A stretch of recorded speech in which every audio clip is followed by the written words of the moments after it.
പുതിയൊരു വീഡിയോയിലേക്ക് എല്ലാവർക്കും സ്വാഗതം. വളരെ കാലം കേടാകാതെ ഉപയോഗിക്കാൻ പറ്റുന്ന നല്ലൊരു ചമ്മന്തിപ്പൊടിയുടെ റെസിപ്പി ഒന്ന് കണ്ടു നോക്കാം. അതിനായിട്ട് ഒരു പാനിലേക്ക് അല്പം ഓയിൽ ഒഴിച്ചു കൊടുക്കാം. ഞാനിവിടെ വെളിച്ചെണ്ണയാട്ടോ എടുത്തേക്കുന്നത്. വെളിച്ചെണ്ണ ചൂടായി വന്ന് കഴിയുമ്പോൾ ഏകദേശം 1/2 കപ്പ് അളവിൽ ചുവന്നുള്ളി ചെറുതായിട്ടൊന്ന് സ്ലൈസ് ആക്കിയത് ചേർത്ത് കൊടുക്കാം. ഇനി ഇത് നന്നായിട്ടൊന്ന് വഴറ്റിയെടുക്കണം. ഇതിൻ്റെ ഉള്ളിലെ ആ ഒരു വെള്ളമൊക്കെ നന്നായി തന്നെ മാറി കിട്ടുന്നത് വരെ വേണം ഇതുപോലെ വഴറ്റിയെടുക്കാനായിട്ട്. ഇല്ലെങ്കിൽ നമ്മുടെ ചമ്മന്തിപ്പൊടി പെട്ടെന്ന് തന്നെ അങ്ങ് കേടായി പോകും. ഈ ഒരു രീതിക്ക് തന്നെ വേണം നമുക്കിതിനെ കിട്ടാനായിട്ട്. നന്നായിട്ട് കളറൊക്കെ ഒന്ന് മാറി എണ്ണയൊക്കെ ഒന്ന് തെളിഞ്ഞ് വരുന്ന ആ ഒരു രീതിക്ക്. ഇനി നമുക്കിതിലേക്ക് തേങ്ങ ചേർത്ത് കൊടുക്കാം. ഞാനിവിടെ 1.5 കപ്പ് അളവിലാട്ടോ തേങ്ങ എടുത്തേക്കുന്നത്. ഇനി ഇതിലേക്ക് ഒരു 4-5 വറ്റൽമുളകും കൂടെ ചേർത്ത് കൊടുക്കാം.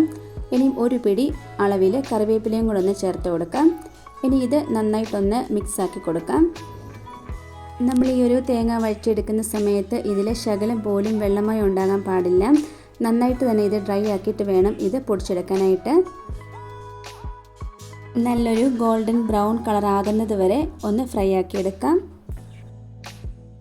ഇതിപ്പോൾ പകുതി ഒന്ന് ഫ്രൈ ആയി വന്ന് കഴിയുമ്പോൾ ഇതിലേക്ക് ഒരു ചെറുനാരങ്ങ വലിപ്പത്തിൽ പുളി ഒന്ന് ചേർത്ത് കൊടുക്കാം. വാളൻപുളിയാണ്. ഇനി ഇത് ഒന്നുകൂടി ഒന്ന് മിക്സാക്കി കൊടുക്കാം. ഇതിപ്പം കറക്റ്റ് ആയിട്ടുണ്ട്. ഈ ഒരു പരുവം മതിയാകും. ഇനിയും കുറച്ചും കൂടെയൊക്കെ ഇതിലേക്ക് എരിവ് വേണമെന്നുണ്ടെങ്കിൽ 1 ടേബിൾ സ്പൂൺ അളവിൽ തന്നെ മുളക് പൊടി ചേർത്ത് കൊടുക്കാം. ഞാനിപ്പോൾ ഇവിടെ കാശ്മീരി മുളക് പൊടി ചേർത്ത് കൊടുത്തേക്കുന്നത്. ഇനി ഇത് ഒന്നുകൂടി ഒന്ന് മിക്സാക്കി കൊടുക്കാം. ഇനി ഇത് നന്നായിട്ടൊന്ന് തണുത്തതിന് ശേഷം മിക്സിയുടെ ചെറിയ ജാറിലിട്ട് ഒന്ന് പൊടിച്ചെടുക്കാം. നമ്മൾ ഈ പൊടിച്ചെടുക്കുന്ന മിക്സിയുടെ ജാറൊക്കെ നന്നായിട്ട് ഡ്രൈ ആയി തന്നെ വേണം ഇരിക്കാനായിട്ട്. ഈ ഒരു പരുവത്തിൽ തന്നെ വേണം ഇത് കിട്ടാനായിട്ട്. ഒരുപാടങ്ങ് പൊടിഞ്ഞു പോകരുത്. ഇതുപോലെ ചെറിയ തരികളായിട്ട് വേണം ഇത് പൊടിച്ചെടുക്കാനായിട്ട്.